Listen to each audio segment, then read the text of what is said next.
dépouillé de tout ce qui est ténèbres. Amen. C'est pas une mince affaire. Hein.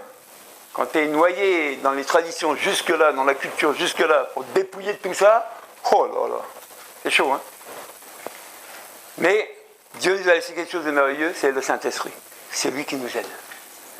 Et il nous a été donné pour nous conduire quoi? Dans toute la vérité. Et il y a autre vérité que dans la parole de Dieu. Donc tout ce qui est hors cette parole-là, tu peux mettre à côté mensonge. Parce que le mensonge, c'est quelque chose qui agit depuis. La Bible dit que le menteur, qui est le diable, il ment depuis le commencement. Depuis Adam et Ève, depuis la chute, il ment. Et Ève, est-ce que Dieu a réellement dit que... peut-être que... tu devrais vérifier. Regardez, on a chanté ce chant, et ça m'a mis à l'esprit. Dieu est capable de faire tout ce qu'il... On l'a chanté? Qui croit que Dieu est capable de tout? Qui l'a déjà vérifié? Et qui a déjà douté de ses capacités? Ah, il y a des gens sincères. Gloire à Dieu, il y a des gens sincères. Et on a chanté qu'il est victorieux. C'est-à-dire que, quel que soit ce qui t'arrive, il a déjà remporté la victoire pour toi. Mais est-ce que tu crois qu'il est capable de faire? Ah! Plein d'exemples, on est rempli des témoignages de gens qui étaient infirmes, jusqu'à des morts, que Dieu a ressuscité. La capacité de Dieu. Encore faut-il croire en cette capacité. Et croire qu'on a déjà la victoire. J'ai jamais vu des gens la tête courbée, ils marchent avec la défaite. Qu'est-ce que ça? Ça va pas, ça va pas. Bon, ça va jamais. Mais nous, on est enfants de Dieu, amen. On ne peut plus marcher la tête courbée. On a la tête haute. Ça va pas? Jésus est avec moi. Amen. Bon, j'image un peu pour vous faire rire, parce que sans ça, vous êtes coincés. Mais pour dire qu'on doit comprendre qui est Jésus pour nous. Si on ne réalise pas qui est Jésus, on va vivre tristement. On va se cloîtrer dans des monastères à faire pénitence, à prendre des frères, se taper dessus pour montrer à Jésus qu'on l'aime. C'est pas ça la vie chrétienne, amen. C'est vivre selon Dieu. Vivre selon sa parole. C'est ça la vraie vie chrétienne, amen. Donc je voudrais qu'on puisse ce matin voir un sujet qui questionne beaucoup de gens, parce qu'on arrive dedans, c'est Noël. Pensez pas que ce que je vais vous dire là, je l'ai appris du jour au lendemain, non. Le chemin faisant, j'ai commencé à comprendre c'était quoi Noël. Et qu'est-ce qui était caché à travers Noël. Et quel était l'essentiel de comprendre c'est quoi Noël. Amen. Donc c'est des petits questionnements qu'on se pose tous. Et on se dit, mais bon, Noël c'est quoi?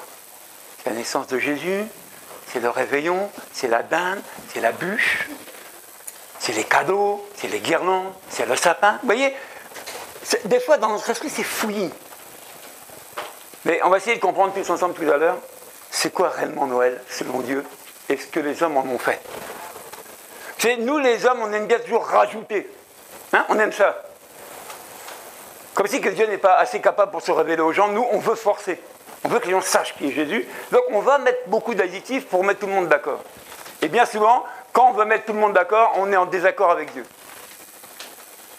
Donc j'ai fait 2 petites vidéos qu'on va essayer de projeter. Kenny, si tu peux les envoyer. On va faire un peu de silence, peut-être on éteint la lumière d'ici. Et on va regarder un peu, pendant ces vidéos-là, qu'est-ce qui s'est passé un jour, qui n'était pas le 25 décembre, mais qu'est-ce qui s'est passé pour l'humanité. Donc je vous laisse regarder les 2 vidéos et après, on partagera.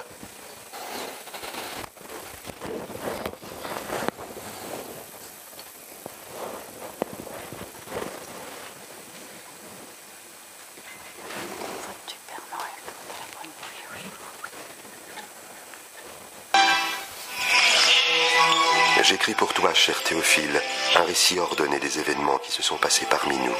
Je le fais pour que tu reconnaisses l'entière véracité des enseignements que tu as reçus.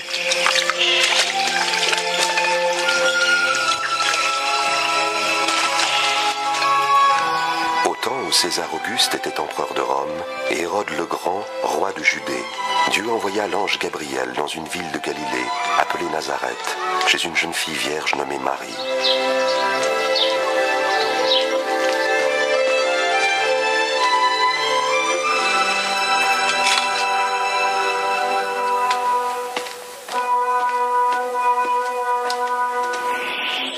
pas peur, Marie, car tu as trouvé grâce devant Dieu.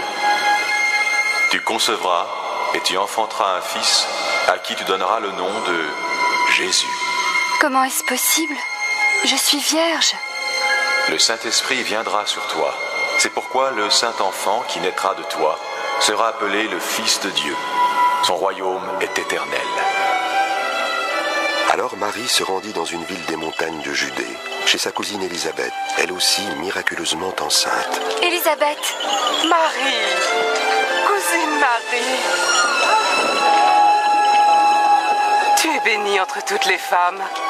Et l'enfant que tu portes lui aussi est béni. Car à l'instant où tu m'as salué, le bébé qui est en mon sein a remué d'allégresse. Mon âme exalte et magnifie le Seigneur. Et mon esprit a trouvé la joie en Dieu, mon Sauveur. Désormais, tous les âges diront mon bonheur.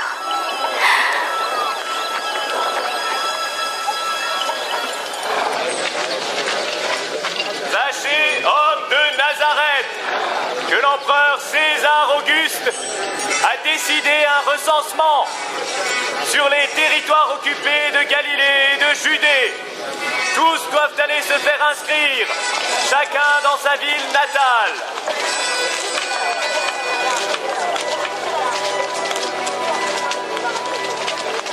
Et Marie se rendit à Bethléem en Judée avec son fiancé Joseph pour se faire recenser.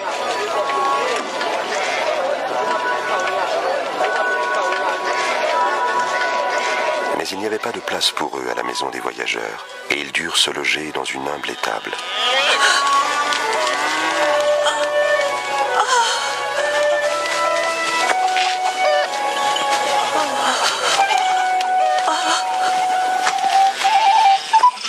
Dans les champs environnants, des bergers passaient la nuit pour garder leurs troupeaux. Soudain, un ange de Dieu leur apparut, et la gloire du Seigneur resplendit autour d'eux.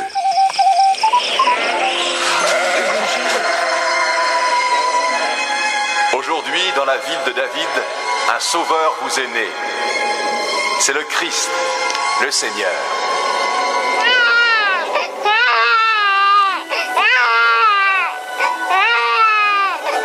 Les bergers allèrent vite voir le bébé qui était couché dans une mangeoire.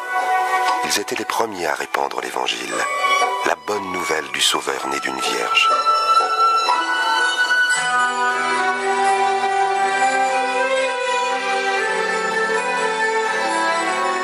Lorsque 8 jours plus tard arriva le moment de circoncire l'enfant, on lui donna le nom de Jésus. Puis Joseph et Marie l'amenèrent à Jérusalem pour le présenter au Seigneur.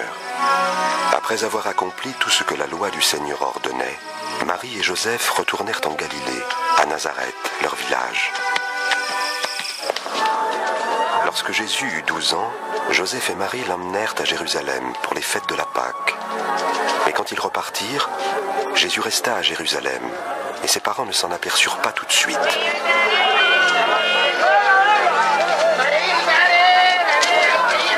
Ils retournèrent à Jérusalem pour le chercher, et le 3e jour, ils le retrouvèrent au temple, assis au milieu des maîtres religieux. Qui est cet enfant qui pose tant de questions? Il vient de Nazareth. Nous le croyons reparti avec nous. Veuillez excuser sa ferveur. Tous étaient frappés par son intelligence.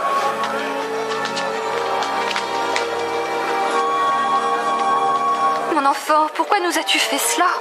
Nous étions très inquiets en te cherchant partout, ton père et moi. Pourquoi m'avez-vous cherché? Ne saviez-vous pas que je dois m'occuper des affaires de mon père?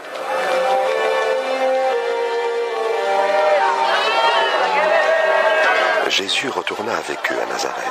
Il grandissait et se fortifiait en sagesse, et la faveur de Dieu et des hommes était avec lui.